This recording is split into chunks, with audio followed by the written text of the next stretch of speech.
제가 인도 여행 갔다 왔는데요. 인도, 뭐, 싱가포르, 말레이시아, 태국, 베트남, 필리핀, 뭐, 이렇게 여행을 갔다 왔는데, 음, 인도에 갔을 때 그런 얘기 하더라고. 인도 네루대학교 한국어과가 3,300대 1이래요.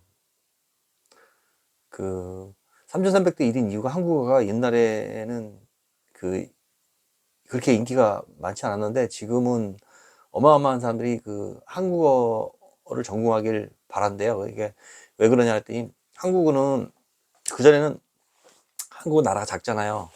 그래서 이 좀 무시하는 경향이 있었는데 지금은 안 그렇대요. K-팝, 뭐 BTS, 뭐 블랙핑크, 뭐 이런 그 가수들이 한류 드라마도 마찬가지. 드라마도 한류 열풍을 타고 이제 한국에 대한 관심이 많아져가지고 한국어가 3,300대 1이래요.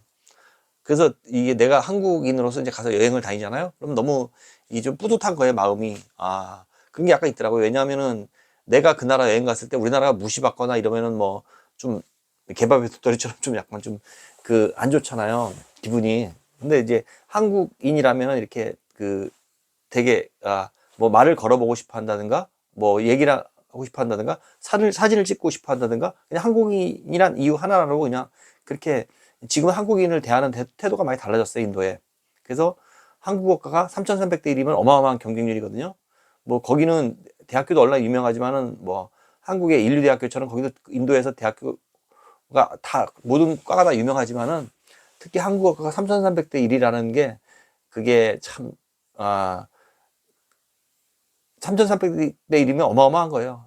그 대신 그 사람들은 이제 졸업하면 이제 한국어 관련 쪽으로 뭐 한국 뭐 대사관이나 뭐 이런 뭐 한국 관련된 쪽으로 일을 하고 싶어 한다 그러더라고요. 그래서 일단 그런 친구들 만나면 반가워요. 한국어 전공하고 있다는 친구들 만나면 반가워요. 그런 데 가서. 그래서 어 내가 여행 다니면서 가끔 어느 나라를 갈까 왜 이렇게 뭐 이제 생각하잖아요. 가기 전에 좀 조사도 하고. 그래서 저 같은 경우는 이제 또 이제 여행을 준비를 지금 하고 있는데 어 그 물론 독일, 프랑스, 스위스, 네덜란드 이런 데 갔다 왔을 때보다 저는 요 가까운 나라들을 가는 걸 선호해요. 왜냐면 비행기 너무 또 오래 타기가 힘든 거예요. 비행기 안에서 너무 힘들고. 그러니까 그것도 한번 여행 갈 때 그 비행기 타는 게 어떨 땐 너무 고통스러울 때 있어요. 너무 멀리 타면은. 그래서 뭐 제가 유럽 갔을 때는 비행기 너무 많이 타니까 힘들더라고요. 뭐 가까운 뭐 한 4-5시간 정도 요즘 거리는 그래도 요 정도면 괜찮아요. 근데 너무 오래 타면 힘들더라고요. 그래서 그리고 이 여행지에서 좀 위험한 나라들 있잖아요. 아프가니스탄처럼 좀 위험한 나라들은 좀 피해서 가게 되잖아요. 또 북한처럼 중앙아시아에 북한도 또 있어요. 북한 같은 나라 또 있어요. 북한처럼 더 심하진 않지만은 일단 그 나라는 여행 가게 되면은 그 나라에는 외부 활동을 못 해요. 관광도 못 하고 그냥 그 숙박만 정해진 데서 숙박만 가능해요. 거기서 벗어나서도 안 되고 북한처럼 그런 나라도 있어요. 독재 국가들은 약간 그런 게 심해요. 왜냐하면 그리고 인터넷도 안 되고 그런 나라들은 가면은 많이 힘들잖아요. 그러니까 그런 나라는 될 수 있으면 안 갈 나라잖아요. 그리고 외국 나갔을 때 우리 한국어 전공하는 친구들 만나면 반가워요. 저도 이제 영상 올린 게 있는데 한국어 전공해서 한국인 상대로 가이드를 해요. 인도에서. 그러니까 그 친구 얘기 들어보면 진짜 한국어에 대한 열풍이 엄청 강하구나. 그 친구도 우리가 가이드 선택할 때 어떤 때 가면은 우리가 자유여행으로 이제 우리 돈 내서 가는 거잖아, 어차피. 근데 가이드 안 쓰면 더 쌀 때가 있어요. 그래서 가이드를 써야 되는 또 관광지가 있어요. 그럼 가이드를 이제 쓰려고 전화하면은 한국어를 할 줄 아는 가이드는 5만 원 더 비싼 거예요. 인도에서는 그렇더라고요. 5만 원 더 비싸더라고요. 그래서 그 가이드를 섭외해가지고 이제 저희가 같이 여행을 다니면서 얘기를 했는데 그 가이드는 한국말 유창하게 잘해요. 옛날에는 인도의 가이드가 한국인이 가서 거기 가이드를 하는 사람이 많았어요. 근데 인도 정부에서 어떻게 법을 바꿨냐? 한국 가이드,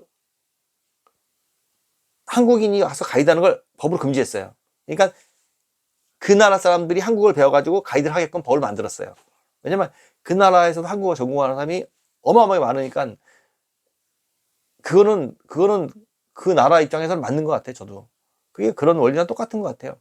우리가 이집트 피라미드 이제 관광 가잖아요. 그러면 거기에 관광 그 입장할 때 금액이 외국인들은 뭐 배를 비싸다든가 자국민은 싸든가 뭐 이렇게 아예 정해져 있어요. 그 입장료가. 그런데 우리가 제주도 갔을 때 우도 갈 때 우도 주민들은 뱃삭이 싸요. 되게 뭐 그다음에 얼마인지 정확히 기억 안 나는데 나 갈 때 우도 주민들은 싸더라고. 신분증 보이면. 그리고 내 앞에 우도 사람이 있었는데 싸더라고. 그다음에 우리 그 서울 사람이 가잖아요. 그러면 엄청 비싸요. 우도 입장할 때도 그 우도 가는 배 탈 때. 그러니까 그렇듯이 그게 자기네 섬 우도 사람들 보호하는 거잖아요. 네. 그리고 우리나라도 그렇게 변해 갔으면 좋겠어요. 모든 게 다. 우리나라 사람을 보호하고 외국인들한테 좀 더 받고 이런 거 우리는 이제 그런 걸 사실 드물어요. 많지 않아요. 우도 갈 땐 우도 주민들은 그렇게 좀 저렴해요. 배싹을 싸게 받아요. 그렇듯이 그 인도 갈 때도 인도도 그렇더라고요. 자국민들이 그 가이드를 할 수 있게끔 문을 열어준 거죠. 외국인 우리 한국인들 가서 한국 사람들 상대로 가이드를 예전에 많이 했는데 지금은 법으로 금지돼 있어요. 그래서 한국인 가이드는 다 철수했어요. 인도네시아 같은 경우. 그래서 우리가 근데 보통 한국인 가이드들이 가면 편하잖아요. 가령 예를 들어 제 친구가 하나 사이판에서 가이드를 해요. 그 친구는 한국인들이 여행 가잖아요. 그 한국인들을 전문적으로 가이드를 해요. 한국인들 상대로. 그런데 그러면 언어 소통이 좀 편하고 그러니까 그렇게 하는데 근데 어느 나라든지 가면은 그런 경우가 많아요. 언어 때문에 좀 많이 힘들어할 때 많잖아요. 근데 저는 그런 거 인도 갔을 때 그 가이드 보면서 제가 느낀 게 그 가이드랑 찍어서 영상 올린 거 제가 가끔 보는데 여기 제가 영상 올려놓은 거 가끔 봐요. 제가 가이드 한국말 유창하게 잘하니까 처음에 너무 신기한 거예요. 그러니까 내가 5만 원 더 주고 그래도 그 한국 가이드를 쓰는 이유가 한국 말을 잘하는 가이드를 쓰는 이유가 5만 원 더 비싸더라도 이 소통이 원활하고 이렇게 이것저것 정보를 많이 주는 거예요.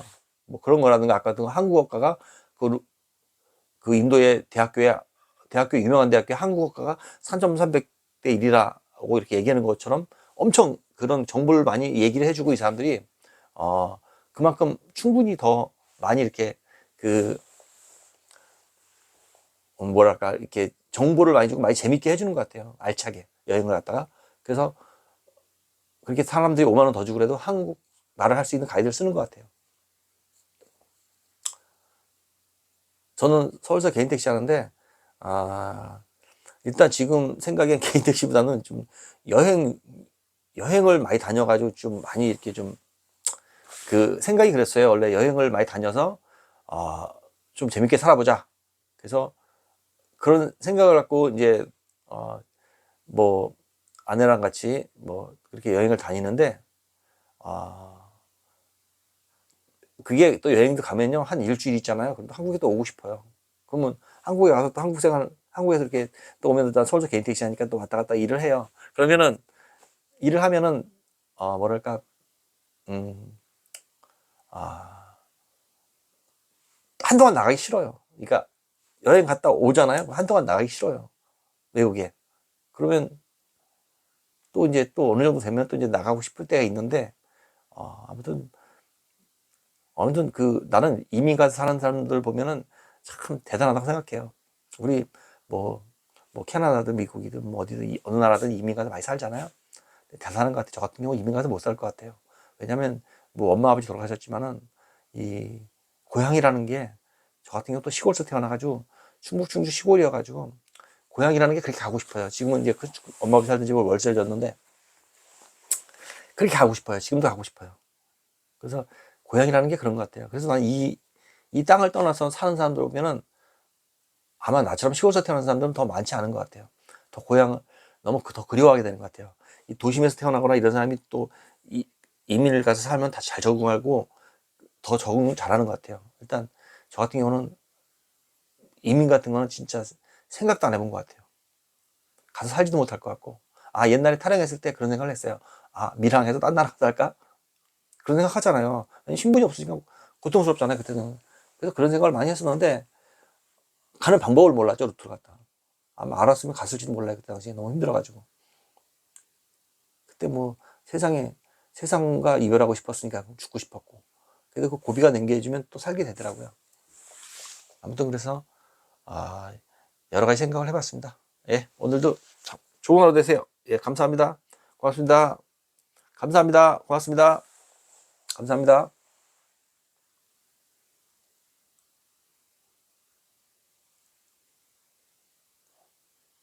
감사합니다. 고맙습니다. 좋은 하루 되세요. 고맙습니다. 감사합니다.